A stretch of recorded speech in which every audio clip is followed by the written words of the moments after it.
لیکوال چا چې موږ ته کتابونه راکړل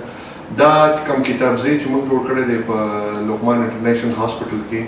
د دې مقصد بیسیکلی دا دی چې دلته اکثر مریضان راځي د هغو هغه ویټینګ ټایم چې دی یعنې د انتظار هغه وخت چې دی هغه اکثر ډېر زیات وي بیا په هسپتال کې چونکې داسې د وخت تېرولو لکه ذرایع نه وي چې د هغو هغه وخت چې دی هغه قیمتي شي عموما خلک په موبایل کې لګیا چونکې خلک خفه وي ظاهره خبره د هسپتال د خوشحالۍ ځای نه دی نو موږ یو داسې آیډیا راوړله چې په دې د ناستې په دې ځای کې موږ دوی ته کتابونه مخې ته کیږدو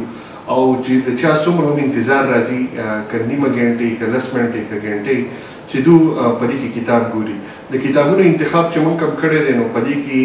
زموږ سره وړې وړې افسانې دي په دې کې د هغې نه بیا وړې غټې افسانې دي او بیا مطلب داسې نور چې کوم مضامین دي جنرال په هغې باندې زموږ سره کتابونه پراته دي دویمه خبره دا ده چې خلک کتاب طرف ته دوباره موږ راغب کړو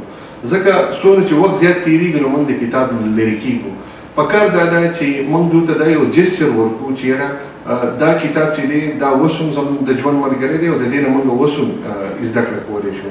همداسې به دي زما چې دلته څونه هاسپټلز دي د خپلو زموږ چې څونه هم مېلمانه راځي د هغې دپاره یو لږ شل کتابونه موږ دو چې د دو دا وخت چې کوم دی هغه هسې نه ضایع کېږي او دو په دې وخت کې کتاب چې دی هغه ګوري زموږ د مستقبل اراده دي دا ده چې انشاءالله په دې هسپتال کې موږ یو ښه ریسرچ لایبرري جوړو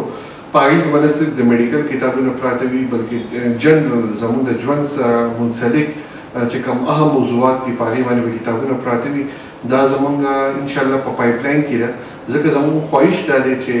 دلته کې کم څونه زموږ سره کسان په هسپتال کې کار کوي که هغه ډاکټرز دي که هغه نرسز دي یا که نور سټاف دی چې دوی خپل فارغه وخت کې په لایبرري کې راځي دلته کښېني او زده کړې کوي